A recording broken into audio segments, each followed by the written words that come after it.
Hello and welcome to the Fuel, Run, Recover podcast, helping everyday runners fuel better, run smarter, and recover faster so you can reach your full performance potential.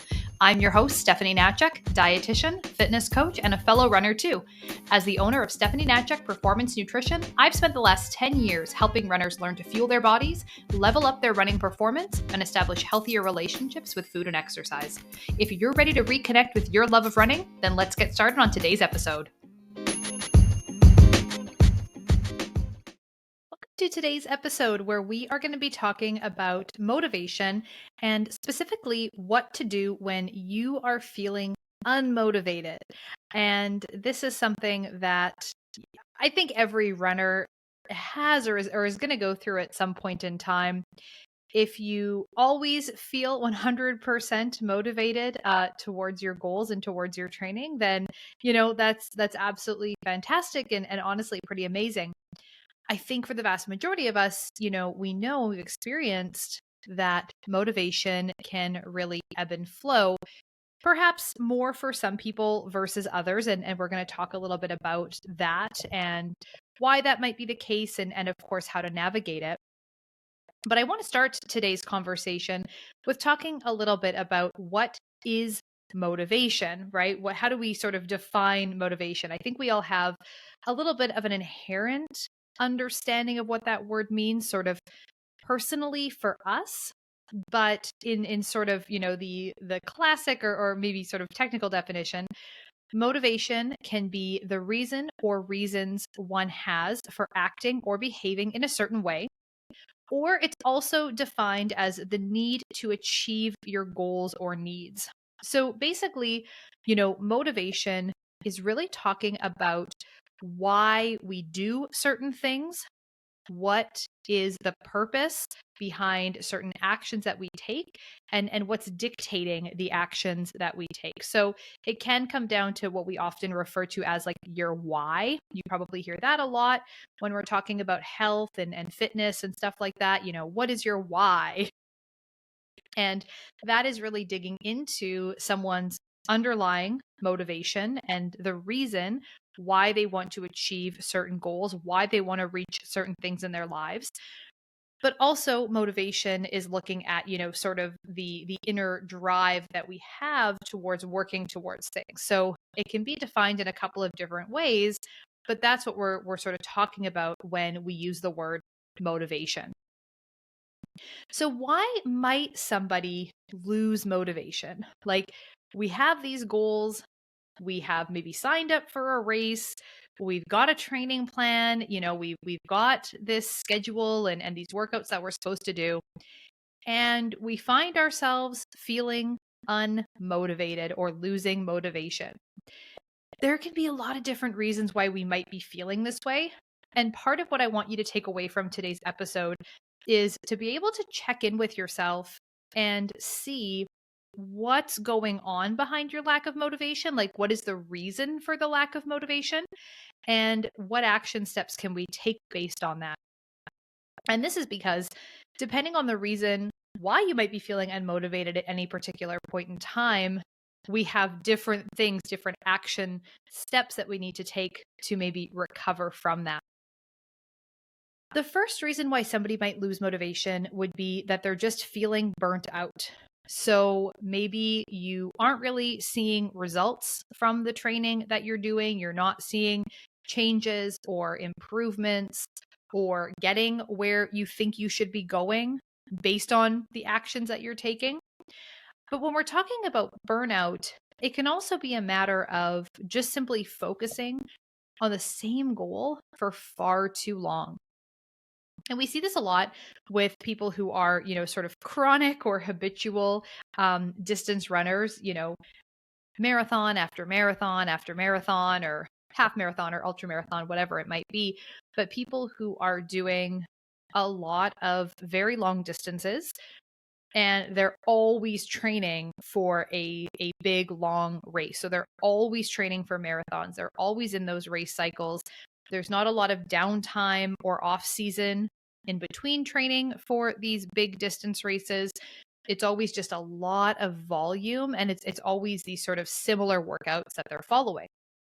So focusing on the same goal for too long can also lead us to start to feel a little bit unmotivated and just kind of stale with our training plan, and just, we're doing the same thing over and over and over again. We start to get a little bit bored with it. And that's a totally normal response. It doesn't make you less of a runner. It doesn't make you less disciplined. It doesn't make you less committed. It doesn't make you a bad runner to sometimes feel like you just need a bit of a change, and to sometimes feel like you just want to do something different, take a step back, give yourself a little bit of a break. The expectation that we all run as many miles as we possibly can every week, all the time, every month, every year, just doesn't make any sense. There is no other sport where we see that taking place, right? Every other athlete from every other sport has an off season, has a time when they're not playing, has a time when they're working on developing other skills. That's just part of the nature of sport. But with these types of things, road races, trail races, triathlons, where we see so many recreational athletes competing, there are events and races happening everywhere, all around the world, every month of the year. There isn't this just collective off season that we all sort of take the way that we do, like, in professional sports. And so this is what can lead a lot of people to just continually sign up for events and just always be in that race training cycle, is the fact that, yeah, there's always an event going on somewhere in the world that we can travel to and go sign up for. So that's the first thing. It might be that we are just feeling burnt out and low in motivation. But the other problem might be that we are relying solely on our motivation to get us through from registering for an event all the way to actually finishing that event. And that's also not a realistic expectation that I think a lot of people tend to have. When we're looking at what gets us out of bed in the morning, like, yes, we have to have that why and sort of that inner drive and that inner motivation to achieve our goal.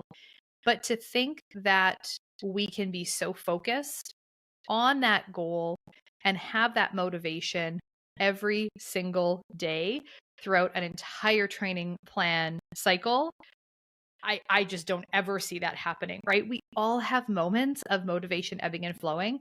We all have days where we would rather stay in bed than get up and go get that workout done. We all have days where it's a real pain in the ass to have to, put our shoes on and get out the door and, eat the stupid bagel before we head out for a run and do the workout and stuff like that. And yeah, sure, like, we feel good at the end of it. We're glad we got it done. But to always think that we're going to want to, I just don't think is a realistic expectation.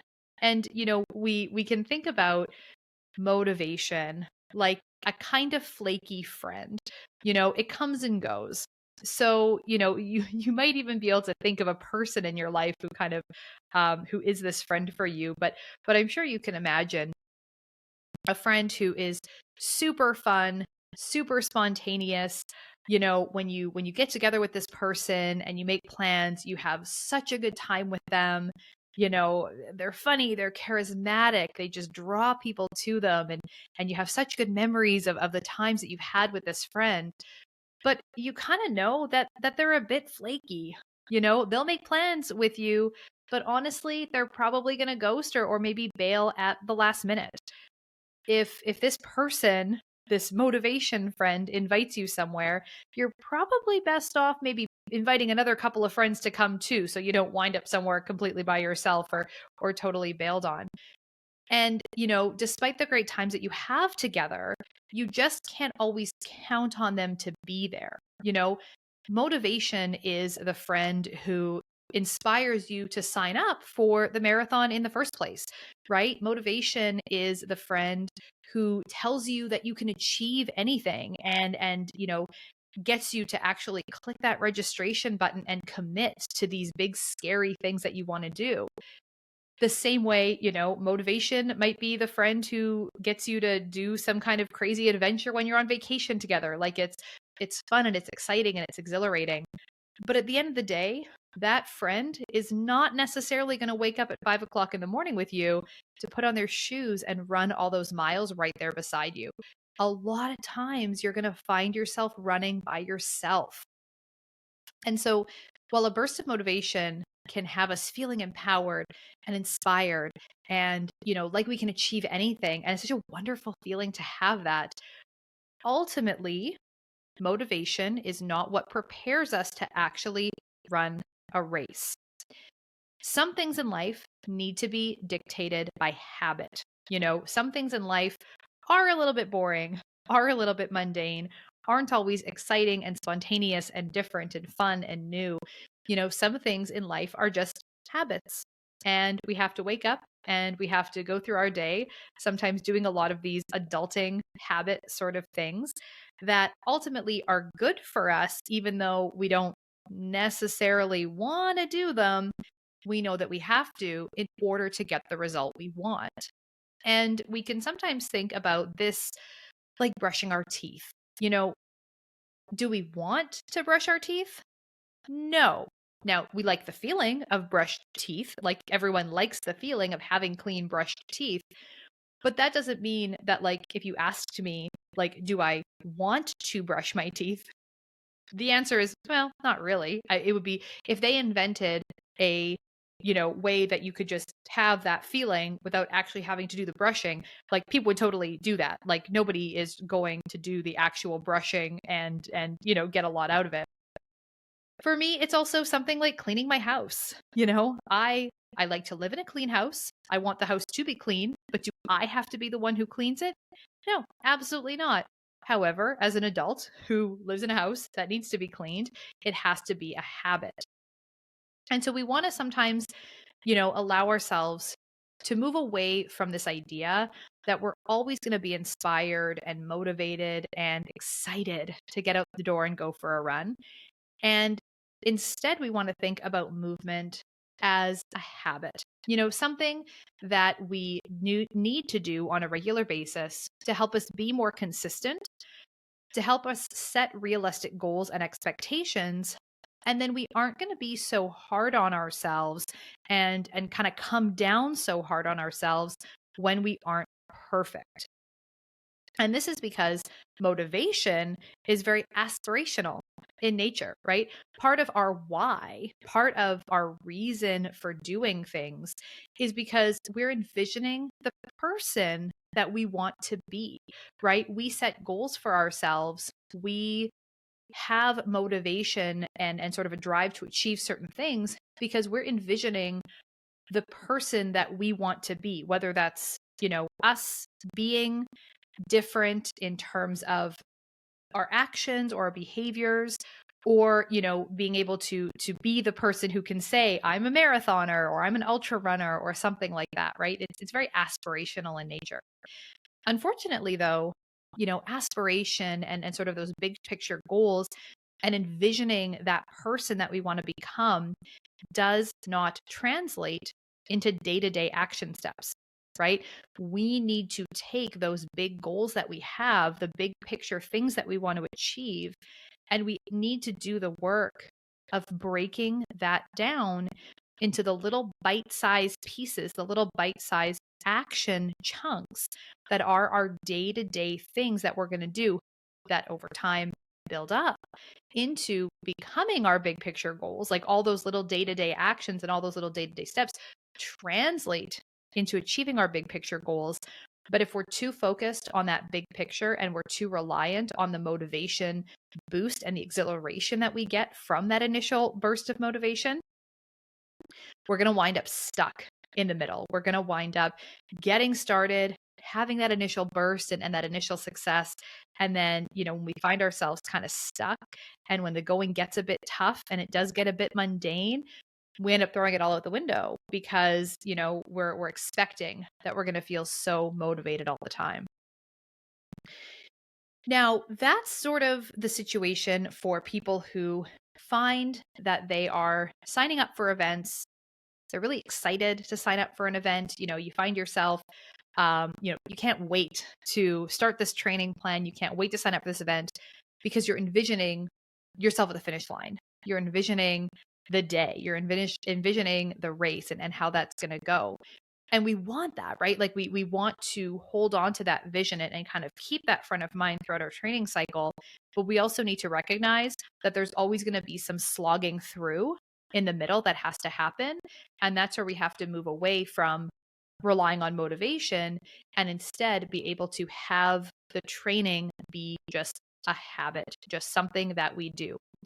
And if and when we miss a day, the same way, we all occasionally don't clean the house or we all occasionally miss brushing our teeth once in a while, we don't quit, right? We don't stop bothering with cleaning or stop bothering with brushing our teeth and just never do it ever again.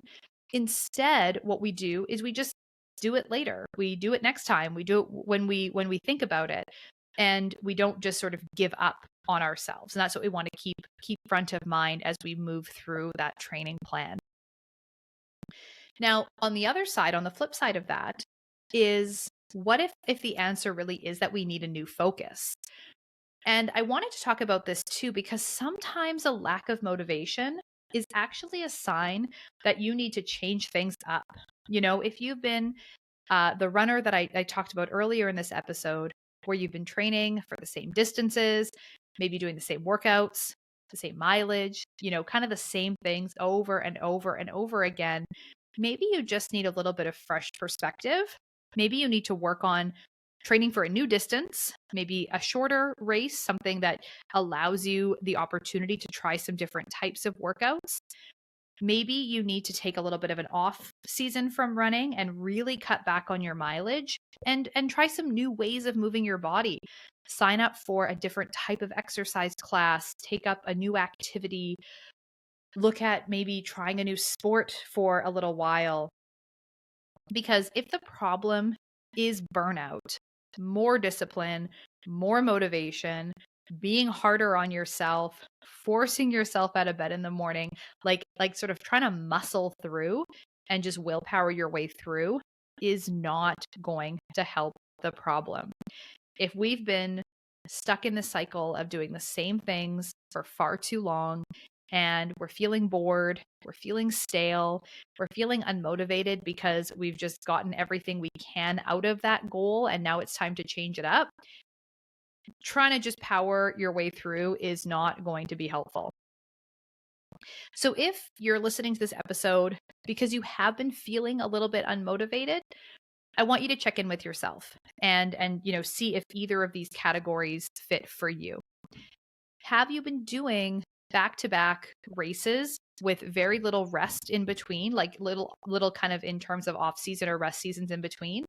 And what you really need is to switch it up. Or are you the runner who's finding yourself registering for events, feeling really excited in the beginning, and then getting partway through a training plan before you start to fizzle out a little bit? And maybe you're finding that you've had this expectation that you're going to have motivation to sort of carry you right through and you're going to be excited and want to hop out of bed and be that person who is able to just get out there every single day and enjoy every single workout and stuff like that.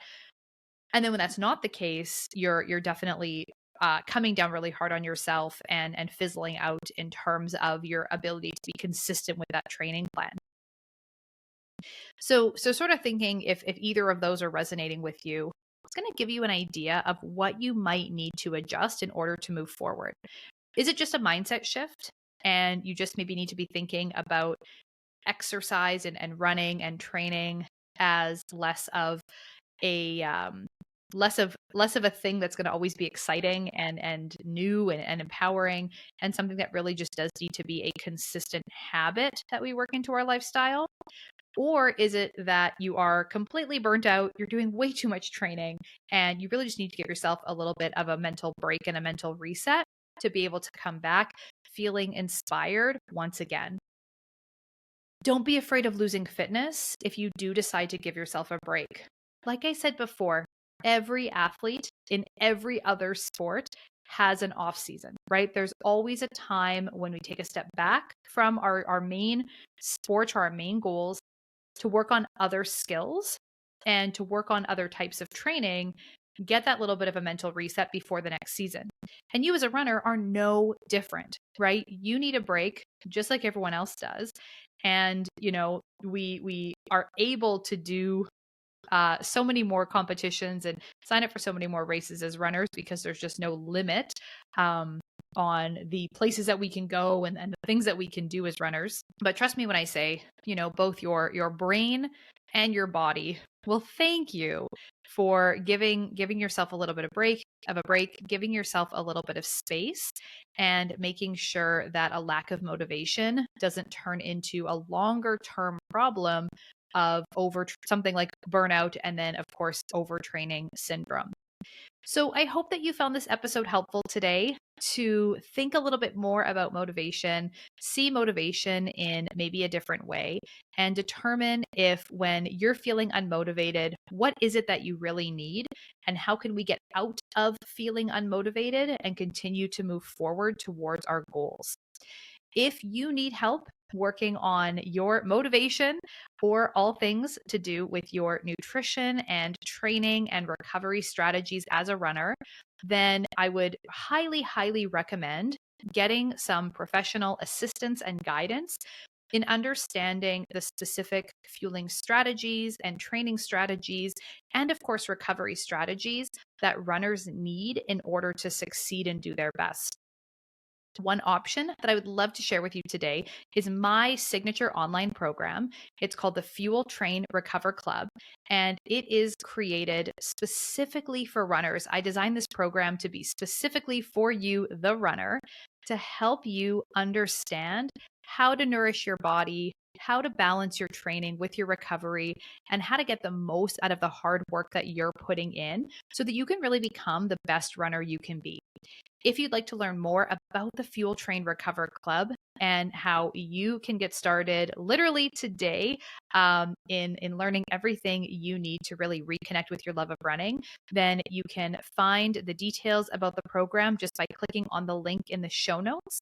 And of course, if you have questions, you can reach out to me, info@stephanienatchuk.com. Of course, that is also there on the webpage where you'll find all the details about this online program. And I would absolutely love to have you there, and I would love to help you out. So thank you again for tuning into today's episode. I really hope that you enjoyed it. I hope you found it helpful, and I can't wait to see you back here next week. Bye for now.